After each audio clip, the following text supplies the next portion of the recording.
ನಮಸ್ಕಾರ. ನನ್ನ ಹೆಸರು ಚಂದ್ರಕಲಾ ಅಂತ. ನಾನು ಬೈಂಡಹಳ್ಳಿಯಿಂದ ಬಂದಿರೋದು. ನಾನು ಟೈಲರ್ ಕೆಲಸ ಮಾಡ್ತಾಯಿದ್ದೆ. ನೀಡ್ಲಿಗೆ ಥ್ರೆಡ್ ಹಾಕೋದು ಕಷ್ಟ ಆಗ್ತಾಯಿತ್ತು. ಮತ್ತು ಎದುರಿಗೆ ಯಾರು ಬಂದ್ರೂ ಅವ್ರ ಮುಖ ನನಗೆ ಕ್ಲಿಯರಾಗಿ ಕಾಣ್ತಾ ಇರಲಿಲ್ಲ.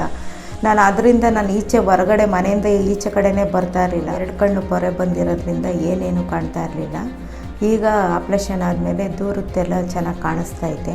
ಇಲ್ಲಿ ದಿವ್ಯ ದೃಷ್ಟಿ ಹಾಸ್ಪಿಟಲ್ಗೆ ಹೋಗ್ರಿ, ಎಲ್ಲ ಕ್ಲಿಯರ್ ಆಗುತ್ತೆ. ನೀವು ಮುಂಚೆ ಹೆಂಗೆ ಒಲಿಯೋದು ಎಲ್ಲ ಹೆಂಗೆ ಮಾಡ್ತಾಯಿದ್ರು ಅದೇ ರೀತಿ ಆಪ್ರೇಷನ್ ಆದಮೇಲೆ ಎಲ್ಲ ಗುಣ ಕಂಡು ಬರುತ್ತೆ ಅಂದರು. ಆಪ್ರೇಷನ್ ಆಯಿತು, ಇವಾಗ ಚೆನ್ನಾಗಿದ್ದೀನಿ, ಏನೂ ತೊಂದರೆ ಇಲ್ಲ.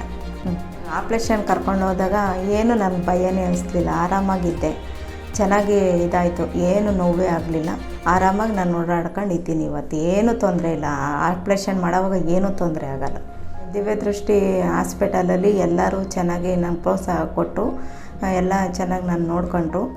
ಪ್ರಕಾಶ್ ಕುಮಾರ್ ಜೈನ್ ಅವರು ನನಗೆ ಕಣ್ಣು ಪೂರ್ತಿ ಕಾಣ್ತಾ ಇರಲಿಲ್ಲ, ಪೂರ್ತಿ 2 ಕಣ್ಣು ಪೊರೆ ಬಂದುಬಿಟ್ಟಿತ್ತು.